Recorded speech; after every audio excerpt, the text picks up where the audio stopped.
So the protest against the central access scheme was because a lot of the local people felt like that they weren't being listened to, or that they weren't being consulted.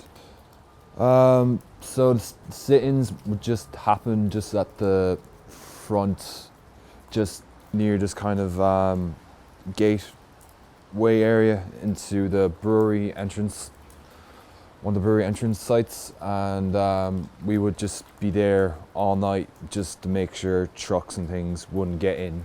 So I came from just by Padmore Barnes, that street, and I just saw like a line of trucks on Green's Bridge. As soon as I knew a truck got in, it'd be game over. So I can basically demonstrate it. So I just sat down in front of a truck and just sat in front of it like this. That's all I did. And the guards came over and moved me.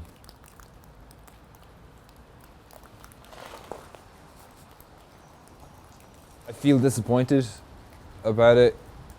I feel disappointed about the bridge because I felt that that 10 million could have been used on a more important project rather than a bridge that just doesn't seem like it fits in